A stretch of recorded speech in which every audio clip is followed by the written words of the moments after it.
Simple Learning Corner। अब हिंदी में। लोमड़ी और कौवे की कहानी।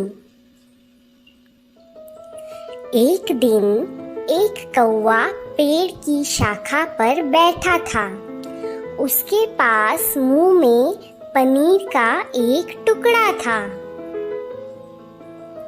एक लोमड़ी वहां से गुजर रही थी।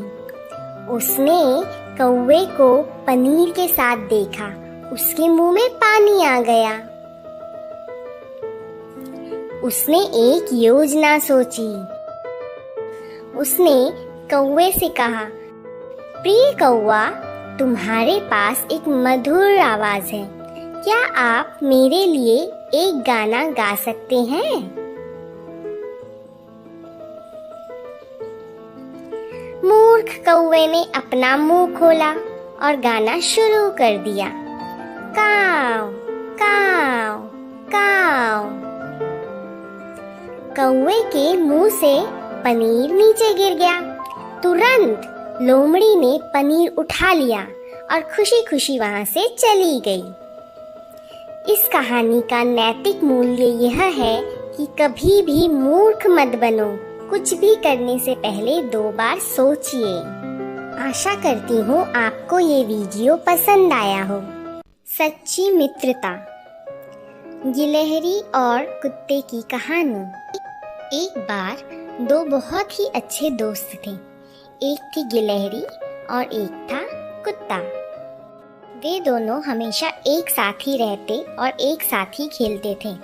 गिलहरी बहुत ही चुस्त थी और वह हमेशा हर खेल में जीत जाती थी।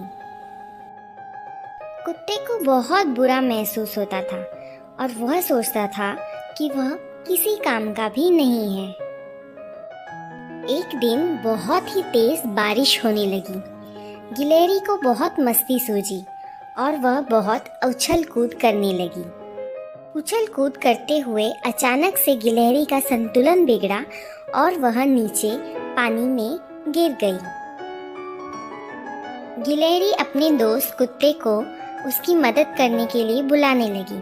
गिलहरी की आवाज सुनते ही कुत्ता अपनी दोस्त गिलहरी की मदद के लिए दौड़ता हुआ चला आया।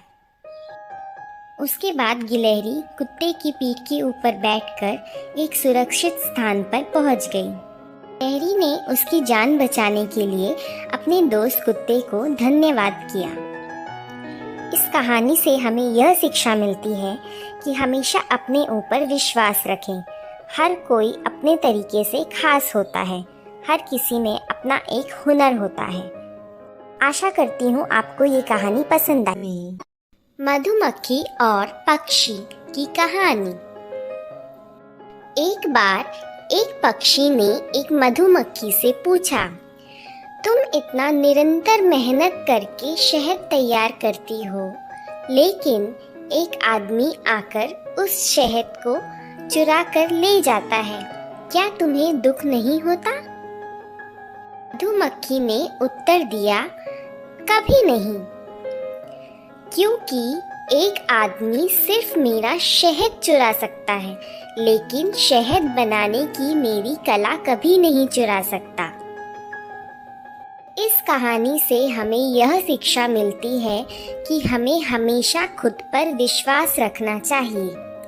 आशा करती हूँ आपको ये कहानी पसंद आई होगी। 3 तितलियों की कहानी।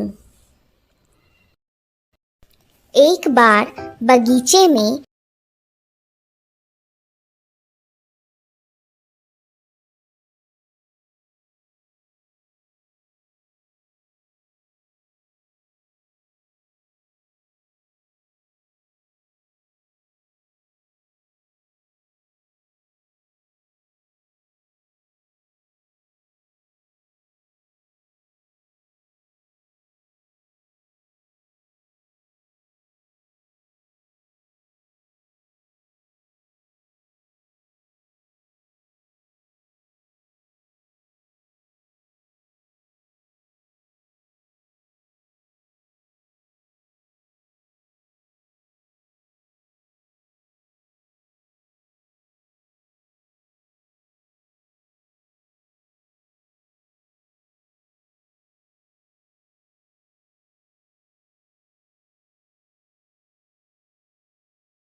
सफेद फूल के पास जाकर भी फिर वही बात हुई और फिर से तितलियों ने साथ में कहा, हम अच्छे दोस्त हैं और हम कभी अलग नहीं होंगे।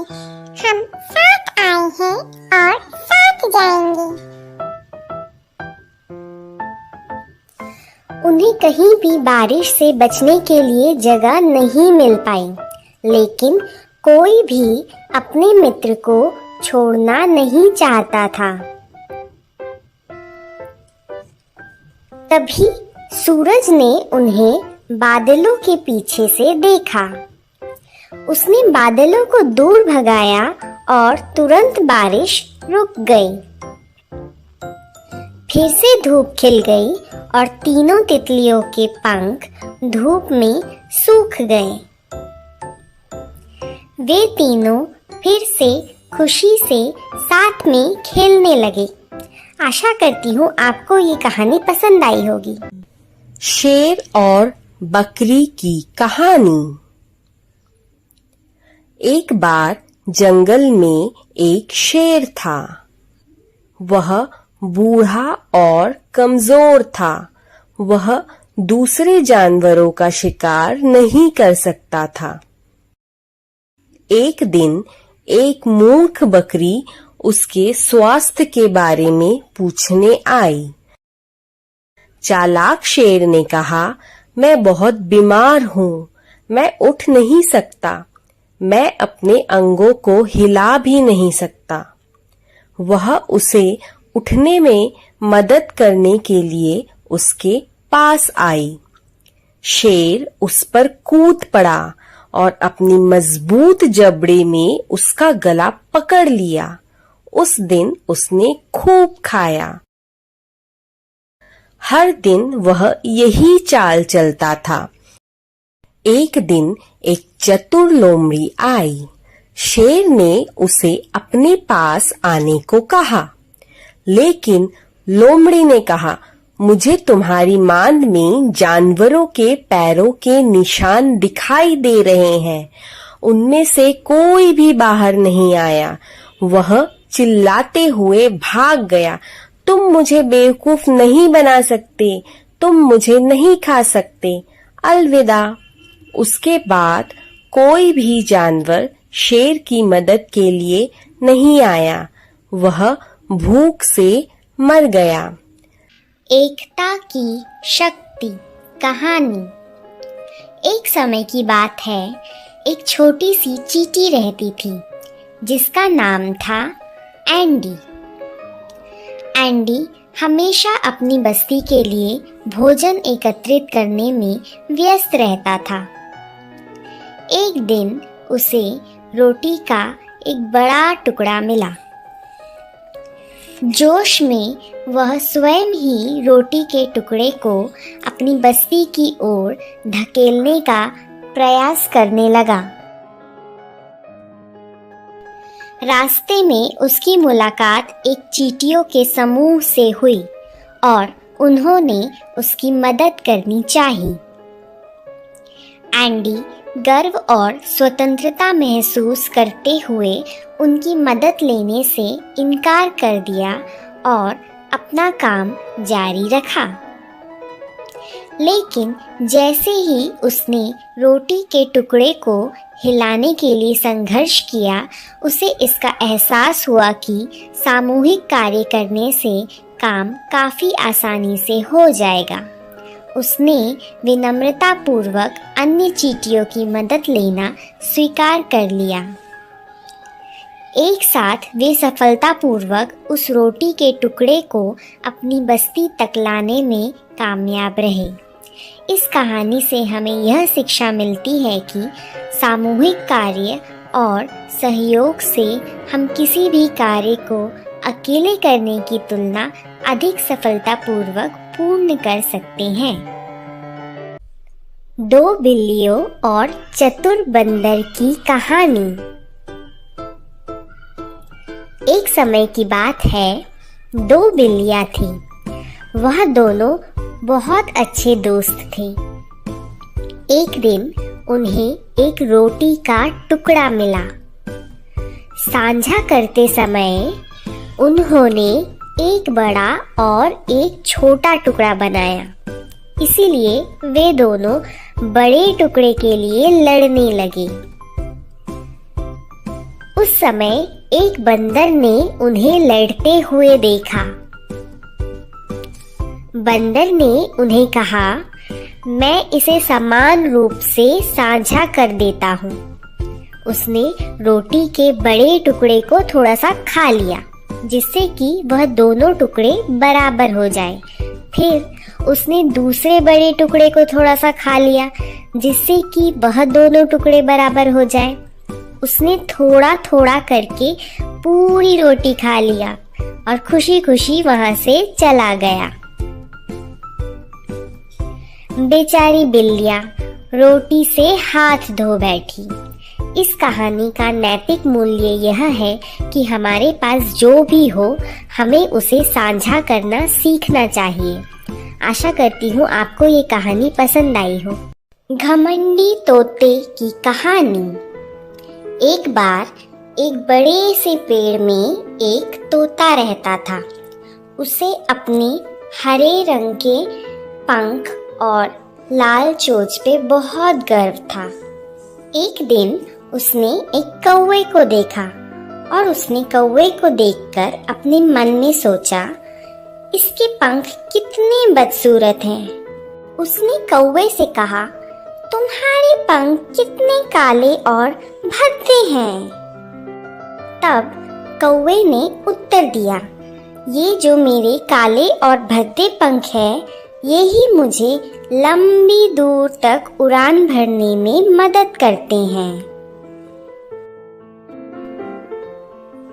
तोता थोड़ा और पास आया कौवे के और उसने कौवे के पास आकर अपने पंख फैलाए और उसे यह दिखाया कि उसके पंख कितने सुंदर हैं।